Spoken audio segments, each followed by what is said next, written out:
This is a light-dependent resistor. Its resistance changes depending on the intensity of light.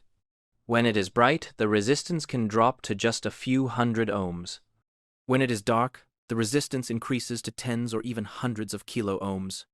So, we can use a transistor to convert this signal, turning the lamp on when it is dark and off when it is bright. Let's get started.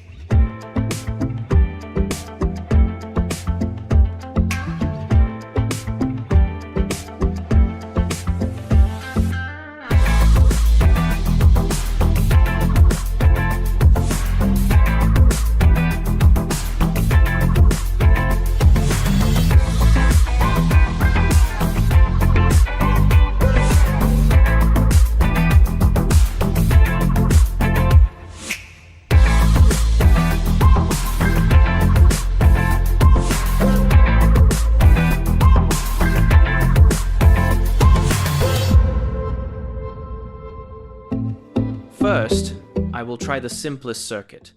Just one transistor to control the LED. When I cover the light-dependent resistor, its resistance increases. The transistor conducts. The LED lights up. When I uncover it, strong light makes the transistor turn off. The LED goes off. But there is a problem. When the light is at a mid-level, for example at dusk or when shadows pass by, this circuit makes the lamp flicker continuously. Clearly, that's not stable. In the photoresistor circuit, the voltage signal changes with light. If we use a normal comparator with a single threshold, let's say 1.5 volts, then when the voltage is above 1.5 volts, the output switches on. When it is below 1.5 volts, the output switches off. But if the signal fluctuates around this level, for example at 1.48 volts, then 1.52 volts, then drops to 1.49 volts, the output will keep switching on and off, making the lamp flicker continuously and unstable. To fix this, we use a Schmitt trigger. Instead of a single threshold, this circuit has two thresholds. The high threshold, for example 2 volts. When the signal rises above this, the output switches on. The low threshold, for example 1 volt. When the signal falls below this, the output switches off. This way, when the signal fluctuates between 1 volt and 2 volts, the output remains stable and keeps its previous state. This makes the lamp in the photoresistor circuit switch clearly.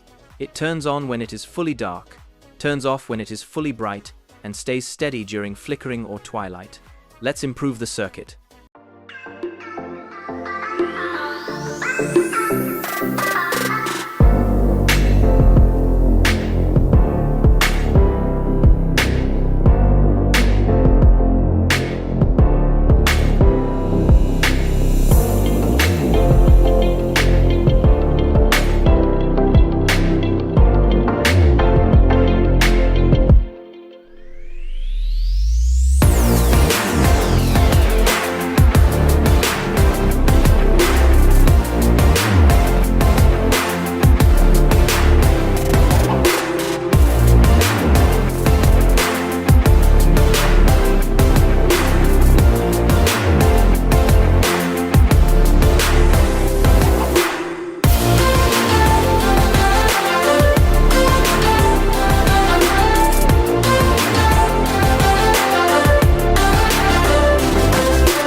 This is a Schmitt Trigger circuit using transistors.